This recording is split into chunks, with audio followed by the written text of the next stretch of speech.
we met with your own SLS group here before this presentation, and some of this portion of the presentation is kind of at their suggestion to be a little more interactive with you.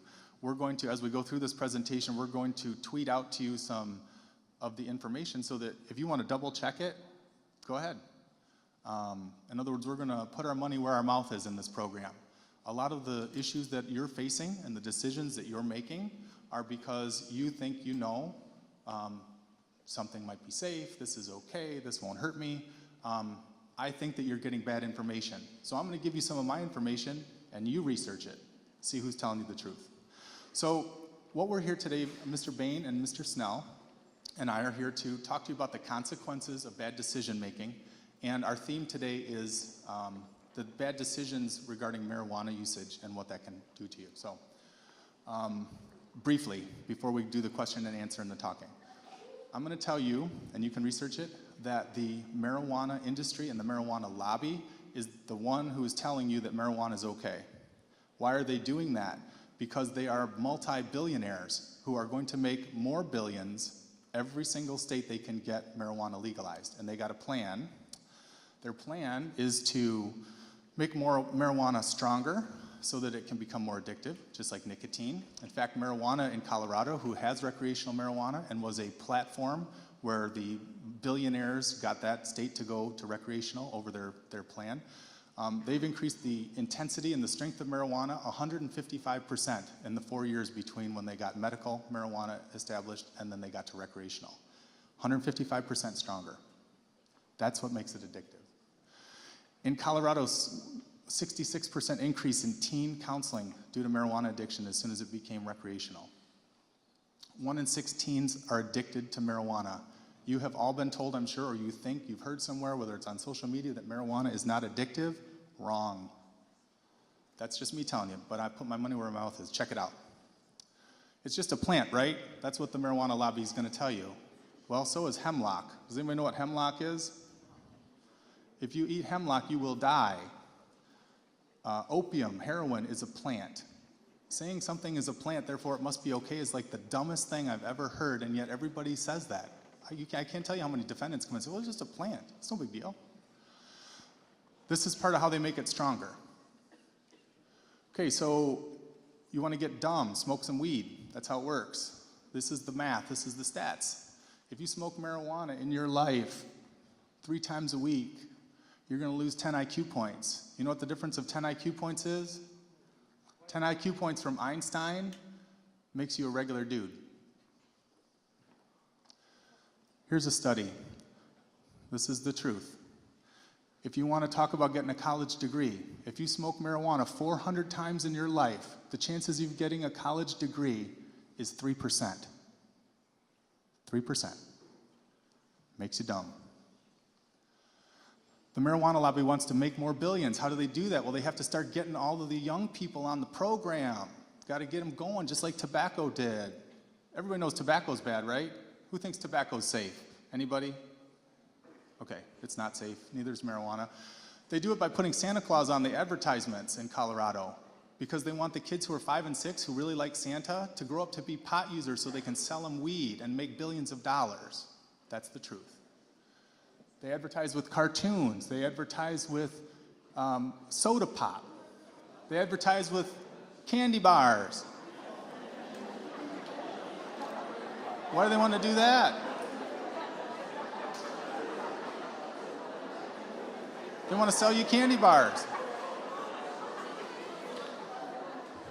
So here's the plan. If you've got $1 billion and you want to make it $3 billion, what you do is you start paying people to talk about marijuana as just a plant in a state that doesn't have medical marijuana and start saying, oh, it's medicine. It's medicine. All the medicine, any doctor you talk to will tell you that any therapeutic effect, if there is any in marijuana, is not from the part that makes you high.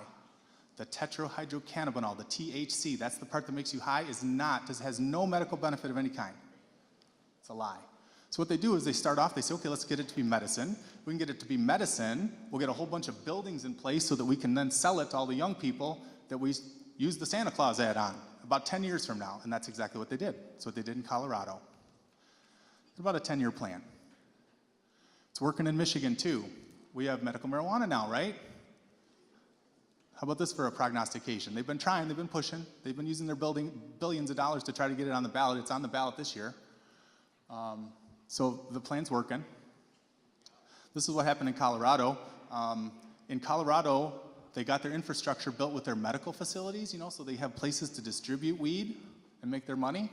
Now in Colorado, there are more medical marijuana dispensaries than McDonald's and Starbucks combined. That's real. That's what Michigan's going to look like. Okay, so a couple more quick things, and then we're going to get to our question and answer. Vaping. Vaping and marijuana are like hand in hand now. Vaping's the big thing. You guys don't think vaping is bad, right? It's safe. Everybody says vaping is safe, right? Guess who's telling you that? The people who want to sell you vape pens and clears and jewels. They want to sell those to you. That's why they tell you they're safe. This is what happens when you vape with additives. You get something called popcorn lung. Anybody ever think that that's not true? I put my money where my mouth is. Research it. So when you smoke when you vape and you have the additives in it that have dicetyl in it, which is a known cancer causer, this is what happens to your lungs. It's incurable. That's what your lung looks like when you don't vape and get popcorn lung. That's what your lung will look like when you vape.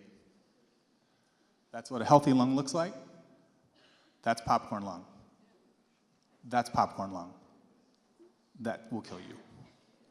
So now we're going to get to the question and answer part. So you guys are all going to be, I'm not naive, you guys are all going to be faced with the choice of whether or not you're going to vape, whether or not you're going to use marijuana. It's just reality. You're all going to face it.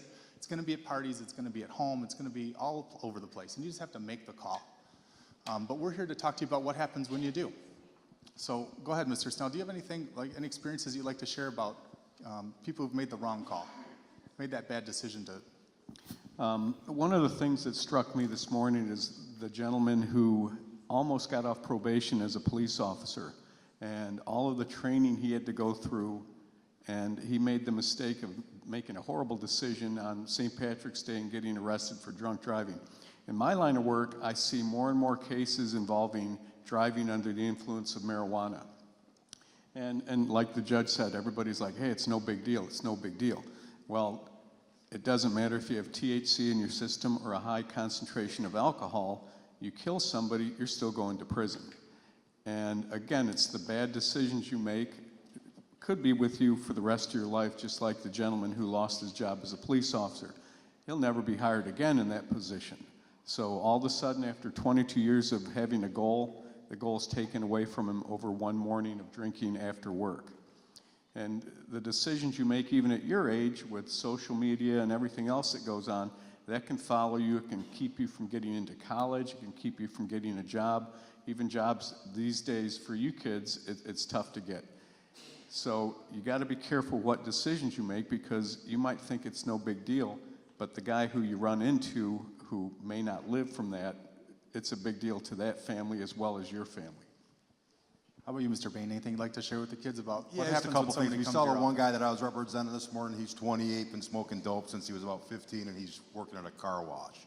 So he's made some bad decisions. On a good day, he's gonna make $25 in tips. Is that what you want your life to be? I'm a criminal defense attorney. First thing everybody thinks about criminal defense attorney, they usually say, you represent scumbags, right? Armed robbers, this and that. No, mostly it's you guys. Mostly it's people that made a bad decision that weren't thinking for 2 seconds. It's your uncle, it's your next door neighbor, it's your mom, it's your dad, it's professionals, doctors, lawyers, everybody that weren't thinking for 2 seconds. Just like that police officer. Unintended consequences of marijuana. Just a story in the paper about a week ago, a young man got sentenced. What people don't realize is when you smoke, the marijuana stays in your system. Under Michigan law, you don't have to be high and drive. If you drove a couple days ago and had smoked, that marijuana is still in your system.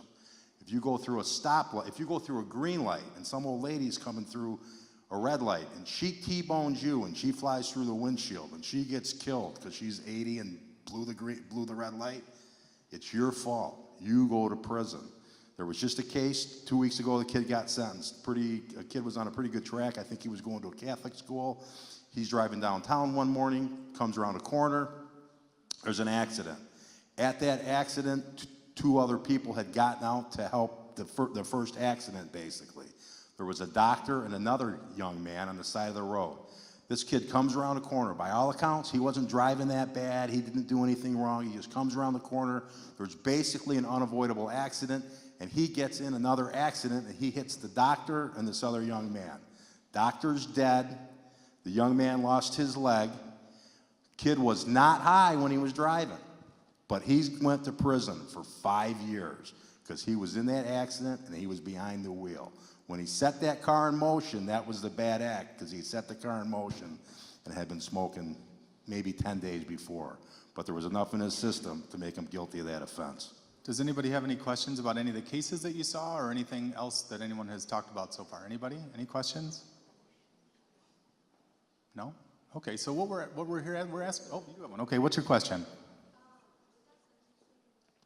Can you speak up just a little?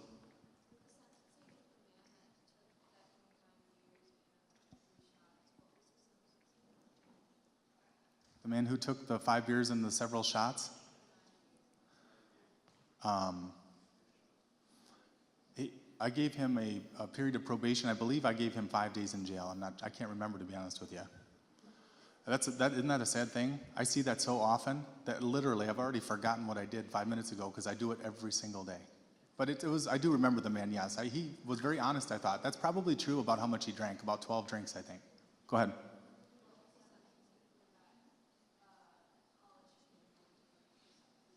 I'm sorry, speak up again. I think he had more than 3 shots. I think he said he had beers and 3 shots. He got a jail sentence too. Yep, you can't get it. Yeah, 3 shots won't. Go ahead. What's your question?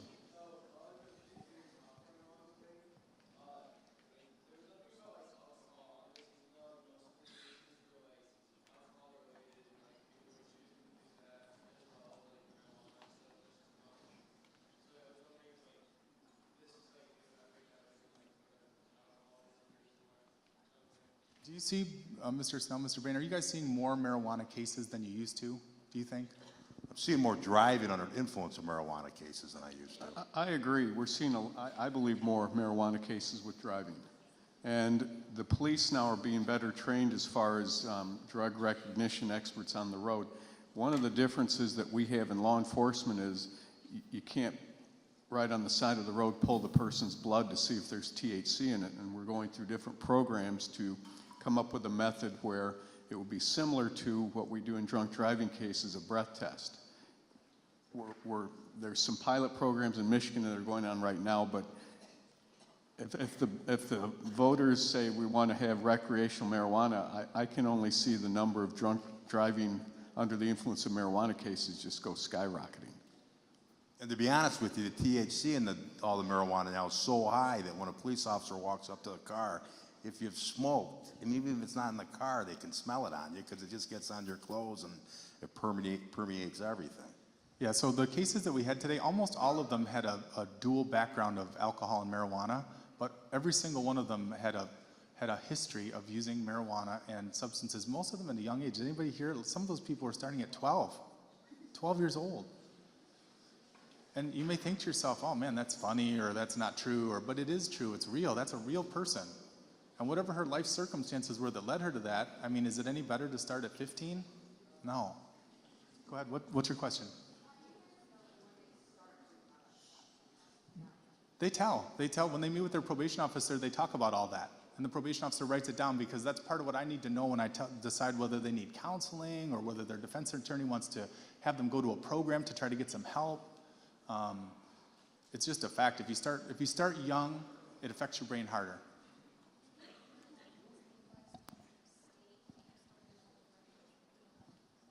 Either of you guys want to take that one first? The question was, even if marijuana is legalized by the state, can you still get in trouble federally?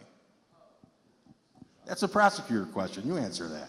The answer is yes. I believe under the current administration, they're much tougher on marijuana cases at a federal level than the prior administration. But it's one of those situations where if the federal government decides we're not going to really go after the marijuana cases, that power, because basically marijuana, even in Colorado, is illegal federally, even though the voters allowed it to be recreationally used. Good question, though. How about you, young man? What's your question?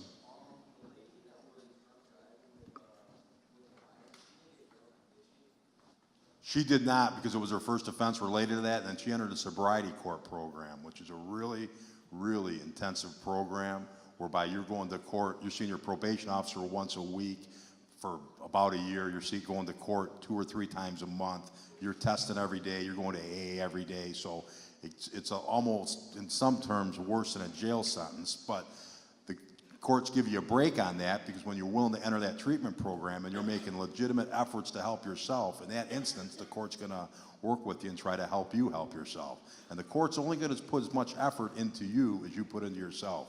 And that young lady wanted to put a substantial effort into getting better. So we're willing to reciprocate. We're gonna really work with her too to try to help her get her tools. And I'll tell you this, that young lady did not have the benefit of the upbringing that 98% of you in here had. That girl had a tough, tough life. Did you just go?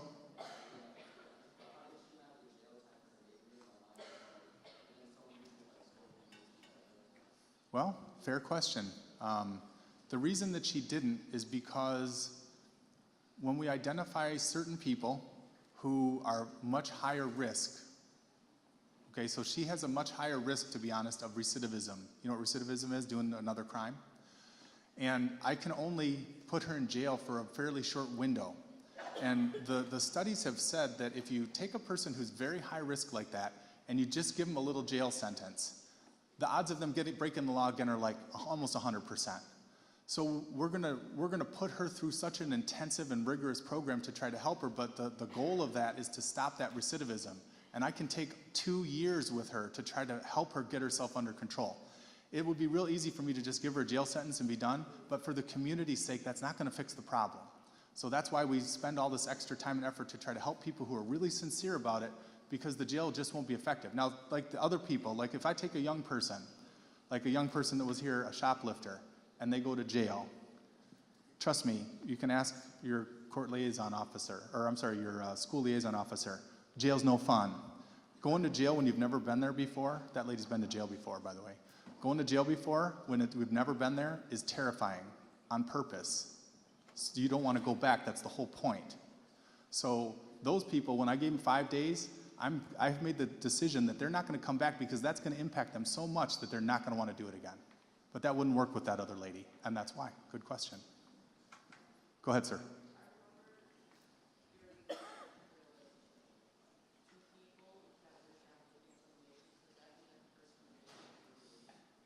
I'm sorry, say it again. Sure. Yep. Yeah, they were what we call co-defendants. Mr. Bain, Mr. Snell, you want to explain what co-defendants are? Co-defendants, in that situation, they went into the store at the same time and they both stole at the same time and they both got arrested at the same time leaving the store.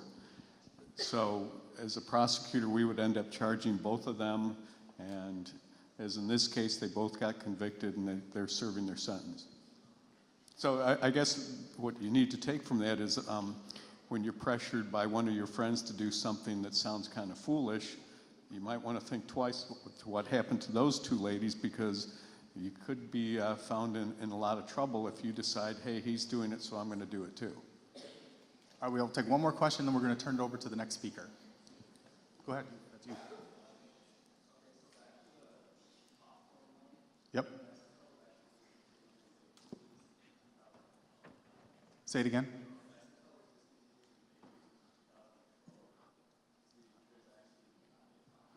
I respectfully disagree, but we can talk about researching it later, you and I. I'm happy to hear what you have to say. That's why I told you, research it yourself.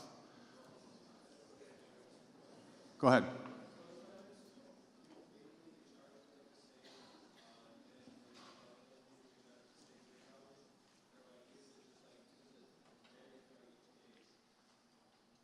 I'm sorry, say it again, I didn't understand the question.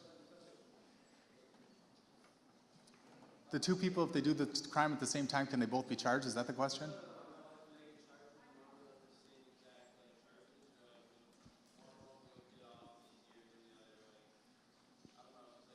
No, typically they get charged with the same thing, but sometimes somebody, you know, certain instances might get charged with something more. But if somebody was committing like, you know, an armed robbery, right, and one guy went in the store and was robbing the store, I know it's a bit extreme. The other guy was just driving the car, but the driver's an accessory, so he's guilty of the armed robbery too. And the armed robber just happens to shoot somebody while he's in the store. The driver's guilty of the murder too, so it snowballs on you. All right, so now we have to turn it over to the next speaker. So thank you all very much for your attention.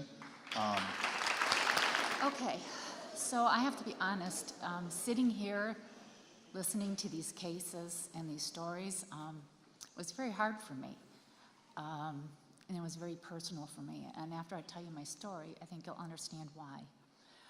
My husband and I live in Novi, and we've lived there for 25 years, and we've raised 3 boys there. Our oldest boys are 30 years old, and they're twins. And my youngest son is 2 years younger, and I also have a 41-year-old stepdaughter. My boys had probably a very normal early childhood, just like you. They were very active. They played soccer, baseball, football, took swimming lessons, took music lessons, Boy Scouts, Cub Scouts, did many of the same things that you did or may still be doing and everything. My oldest son, Ben, he started smoking, drinking, and smoking pot as a young teen. And that was kind of the start of everything for him. I asked him recently, and like I said, he's 30 now. I asked him, do you think that pot is a gateway drug? And he said, absolutely. Pot destroyed my life, and it led me to worse and worse things. And I believe that also. So I'm going to fast forward a little bit. And, Ben was a junior, and he got accepted to college. He was supposed to go to Grand Valley. And during his teenage years, like I said, he was smoking pot and probably had started doing some other drugs at the same time. And things were not so good at home. And when he graduated, he decided he wasn't going to go to college.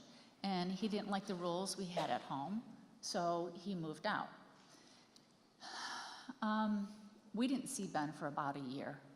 We heard a lot of rumors that he was living with this and that person, that he was doing this and that drugs, and we had heard that he was doing really, really serious drugs. When we did see him, he would just swear at us and curse at us and tell us what horrible parents we were. And during that time, he progressed to using pills, cocaine, crack, heroin, and he eventually became a heroin IV user. Ben had a lot of serious consequences from his drug use. In the next 9 years, he was in 6 rehabs. One he was in for an entire year. He was jailed several times, and he ended up in prison for a year and a half. And I know they mentioned how scary jail is, but I don't know if any of you have ever been to a prison, but it is the scariest thing around. And when you go there to see your child there, it's a very difficult thing to see. Ben spent 3 Christmases and 5 of his birthdays in either jail, prison, detox, or rehab. It was so hard for us as a family celebrating those occasions without him. I mean, here he had a twin brother who would be celebrating his birthday while Ben was in jail or rehab. One year, my immediate family, my sons and my daughter, and my extended family, my sisters and brothers, and my mom and all my nieces and nephews, there was probably about 22 of us. We were going on a Caribbean cruise, and the cruise was leaving out of Fort Lauderdale. And Ben was living in Fort Lauderdale at that time, and he happened to be in jail at that time. So his sister and brothers hadn't seen him in a while, so they thought they would go and stop and see him, visit him in jail before they went on the cruise. And I can't even imagine how Ben felt, having everyone traipse in there. They're all excited, they're all geeked, they're going on this great vacation, and where is he? Because of the choices he made, he was in jail. All of his incarcerations were related to his drug use. He either got caught with drugs, drug paraphernalia, but most of it was because he was stealing to support his habit. He would steal from friends, steal from neighbors, steal from the places he worked at. Ben didn't have a driver's license for 7 years because he had so many traffic violations and points, all of which he received while under the influence of drugs. He got fired from every job he ever had. Every girlfriend he ever had broke up with him because of his use. He had absolutely nothing to offer to anyone when he was using. Ben's using had a profound effect on everyone in his life. I can't tell you how many times his using broke my heart and how many sleepless nights his dad and I have had. When he was in prison, I was petrified. You know, you see these stories on TV and all these cop dramas and everything of everything that can happen, and those things played through my mind all the time. And at one point, Ben was in a minimum security prison, and due to overcrowding, they moved him and a handful of other inmates to a maximum security prison that housed only murderers, rapists, and other violent offenders. And I had a few sleepless nights then too. I'm happy to say now, though, that Ben has been clean for 3 years now. He's gainfully employed, he has a driver's license, he has a car, and he lives on his own in his own apartment. And he's soon going to enroll in college. He's finally doing at 30 years of age, which most of you are already doing. So what's the big deal, right? But it's taken him 10 years. It's taken him a third of his life to get his life back on track. While all his high school friends graduated from college, have great jobs, are now married, have children, money in the bank, Ben's just starting all of that. Ben's drug use had permanent negative effects on his life, things that will never go away. Because of his drug use, he now has multiple felonies. I couldn't even tell you how many, 7, 10, something like that. He can never vote again. He can never own a gun in his life. And now that he's pursuing college and looking for an occupation, he's realizing he's going to be barred from certain occupations. You can't be a teacher if you have a felony. You can't practice law if you have a felony. There's a lot of occupations that are related to children that you can't do because you have a felony. Ben's dad and I tried to help him in so many ways. When Ben was under 18 and we had control of his life, we tried to get him as much help as we could. He saw a psychologist every week. He saw a psychiatrist every month. He had to participate in the Novi Youth Assistance Program, which is a program in conjunction with the court system, 52 District Court. And the goal is to prevent juvenile delinquency. So obviously he had gotten into some trouble and he was required to participate in that. We even took him to a Scared Straight program, which I'm not even sure if they even have those anymore, but basically what it was my husband took him down to Oakland County Jail up in Pontiac, and they went in the middle of the night, and they actually walked Ben at 16 years old through the jail, and he actually interacted with some of the prisoners who told Ben in no uncertain terms what they would do to him if he ever ended up behind bars with him. I don't think that's even scared Ben, because he just continued to use, and his drug use continued to escalate. My husband and I spent tens of thousands of dollars on Ben's rehab and his medical issues, and we're really willing to try anything to stop him from using drugs. My youngest son, John, was quite the student, quite the athlete. If he was sitting next to you right now, you would love him. He would be your best friend. Everybody loved John. He was the life of the party. He lit up the room. He was involved in everything. He was in Honor Society. He was on the student council. He was on the marketing club. He played football. He wrestled for 6 years. He was number 5 in the state in his weight class in his junior year. He was accepted to and attended the University of Michigan. This was not a stupid kid. However, as a teen, he too decided to follow in his older brother's, Ben's, footsteps. He dropped out of Michigan in his second semester because he wasn't going to classes, because he was getting high every day. And after that, he was in 5 different rehabs, and he too ended up in jail. He too started using only pot, and he ended up an IV heroin user. At one point, John was living in a park in Novi in the woods because he couldn't follow the rules at home. He wanted to do whatever he wanted to do, and we couldn't have him live at home. He had nowhere to go. He's 19, 20 years old, living in the woods. One night when he was living at home, I woke up in the middle of the night and just felt like something was going on. And I could see the light under my bedroom door on. So I went out in the hallway, and the bathroom door was shut, and the light was on. And at that time, it was just John and I were at home. And I knocked on the door. I said, "John?" And he said, "Yeah." I says, "Are you okay?" And he says, "Yeah." And I said, "What are you doing?" He says, "Oh, nothing." And I just knew then, you know, this mother's intuition, I just knew something was going on. So I start pounding on the door, and I says, "John, you need to open that door up right now. If you don't open up this door now, I'm going to break this door down." And he opened the door up, and in one hand he had the doorknob, and in the other hand he had a syringe, which he was ready to plunge into his arm. And I can't tell you the emotions that went through me that night. I was appalled, I was horrified, I was shocked, I was saddened, and I had pity for him. And he told me years later, he says, "Mom, I remember that night." And he goes, and I saw the pain on your face. And he said, "I saw the pain in your voice, I heard the pain in your voice." And he says, "But you know what? That didn't mean anything to me, because all I was pissed that you were stopping me from getting my fix." And this is what this does to you. No one else matters to you. Nothing else matters to you. The drug is the only thing that matters to you.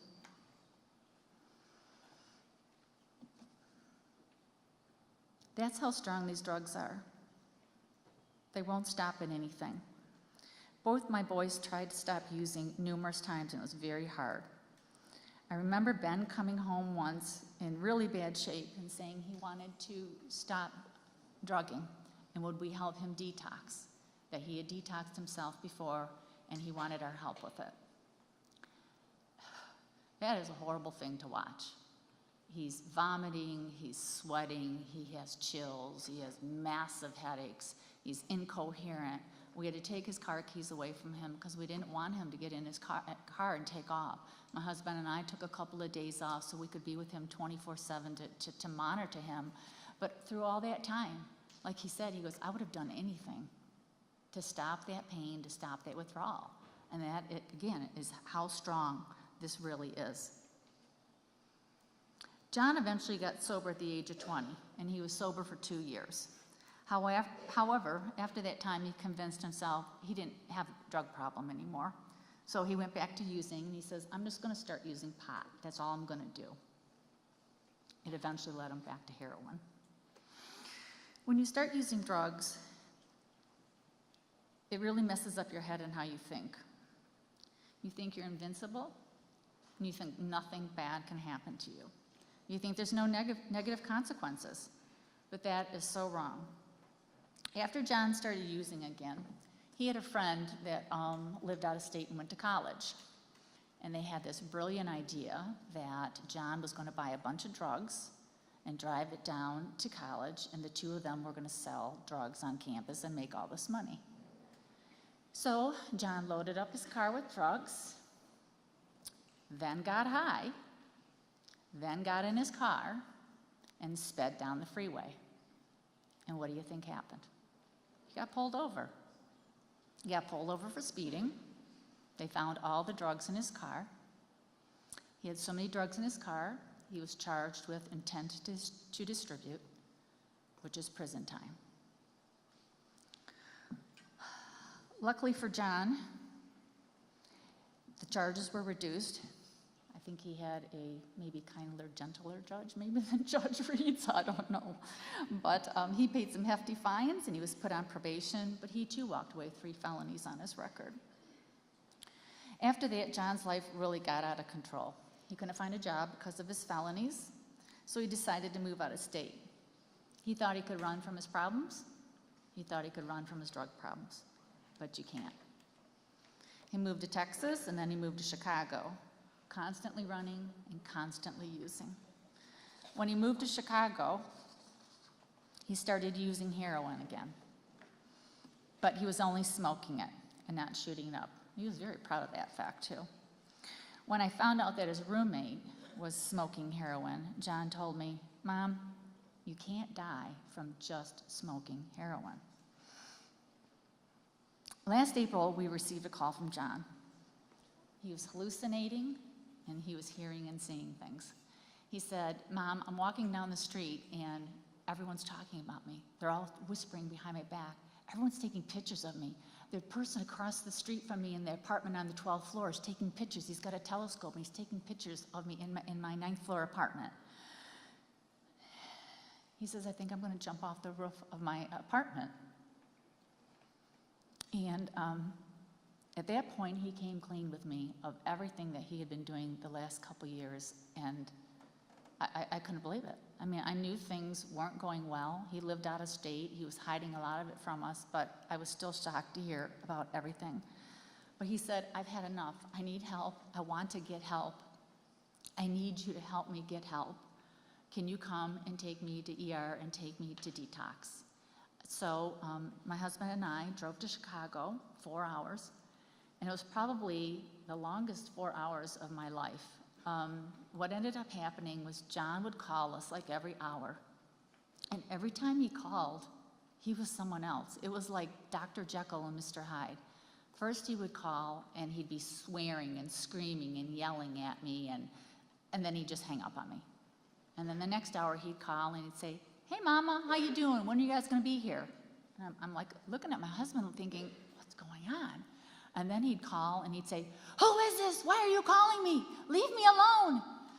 I just told my husband, drive fast, drive fast, drive fast. We finally got to Chicago, and he did go to detox, and what had happened was John was having a psychotic break from all the different drugs he was taking. Fortunately, it was temporary, and like I said, he went to detox, and then he went to a sober living home. Last July 29th, we got a call at 2 in the morning that John had been found dead in his apartment from an overdose from just smoking heroin. He had been there for 36 hours, just him and his puppy. I'm sharing this story with you because I don't want John's death to be meaningless. He would want me to share his story in the hopes that it saves someone else's lives.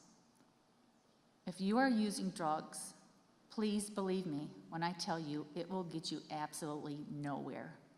It will only bring you trouble and only bring pain to you, your family, your parents, your friends. If you're only using pot, know that you can become addicted to just pot, and that it absolutely is a gateway drug, as it was for both of my boys, and can lead to progressively more dangerous drugs. When I was visiting one of the boys in rehab once, there were people in that rehab facility who were there only for pot. They never even drank, never had a drink in their life, did no other drugs. They were there because they were addicted to pot, and pot had brought so many negative consequences to their life, and it was starting to ruin their life that they knew that they had to stop using it and everything. If you aren't using drugs, but know someone who does, or have a good friend that does, step up and talk to them. Ask them to get help. Tell them that you care. If they don't get help on their own, then as their friend, you have a responsibility to talk to their parents or to someone else who cares and can help. In all the years that both of my boys did drugs, not one of their friends ever came up to me as a parent and said, your kids are in really bad shape.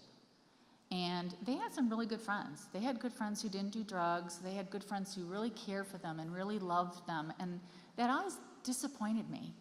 And after John died, I had so many of his friends come up to me and say, I wish I would have said something earlier.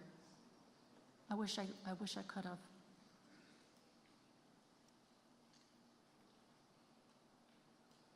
Last Mother's Day, John was in detox. I remember him calling me, and he sounded so good, and he felt so alive. It was like having my son back after 10 years. He was going to stay there a few more days and then move to a sober living house. He had such high hopes for himself, and he was excited about his future. He was happy to be alive. He made me this letter while he was in detox, which I would like to read to you. It says, "Happy Mother's Day, Mama." That's what he called me. And as you can tell, he wrote it in crayon, because when you're in detox, they don't give you any sharp instruments. No pens, no pencils.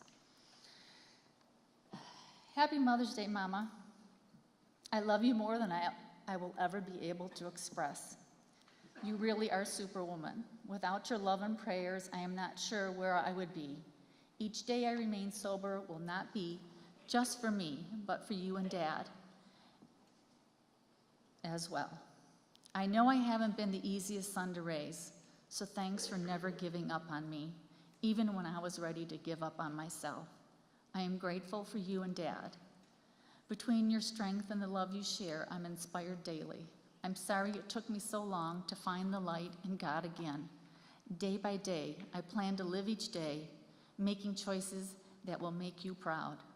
Not only have you been a great mother, but you've been my guardian angel too. I promise, no more lies, and always to be truthful. I'll love you forever. I'll like you for always. As long as you're living, my mama you'll be. Love always, your baby boy, John Boy. 2 months later, John was dead. If you love your parents, then don't make them go through what my family has gone through. Don't make your parents bury you. But more importantly, if you love yourself, then don't use drugs. And if you already are, then please stop now and get the help you need. John wanted to live. He wanted the things most people obtain or deserve in life. Each of you deserve a life. You each deserve a good life. But if you're using drugs and continue to use drugs, you won't have a life. Thank you for your time. And now I have the distinct honor to introduce our Walled Lake Northern leading student group, Sydney and Haley. Hi, everyone. So for this social experiment, I'm going to ask everyone to please take out their phones.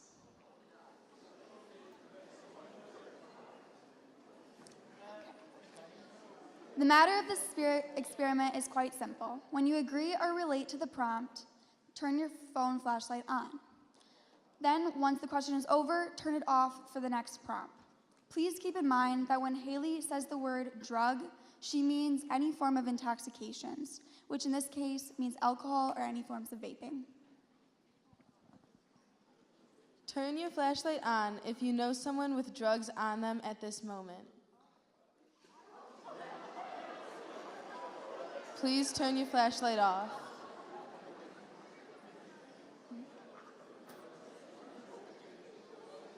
Turn your flashlight on if you know someone who uses drugs to escape problems in their life.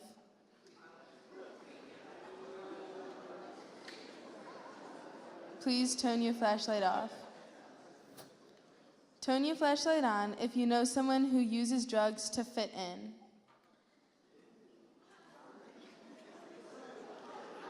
Please turn your flashlight off. Turn your flashlight on if you know someone who has done something dumb or bad while on drugs.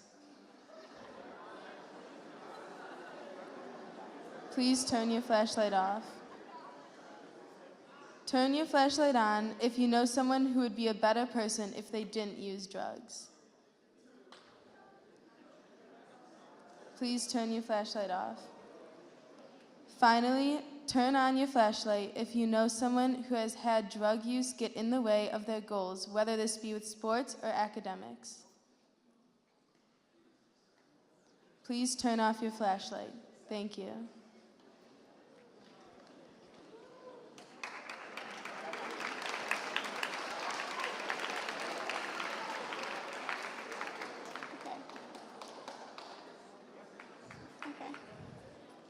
In this experiment, we have shined light on an issue we usually like to keep in the dark. Whether it be drugs, stress, or problems students face daily, SLS tackles issues that students want to talk about because we are the ones who are affected by them. If you are someone who likes to bring awareness to problems through social experiments, conversations, or projects like our Safe Driving Week, please join us at our next meeting on May 15th after school in the Media Center. Thank you.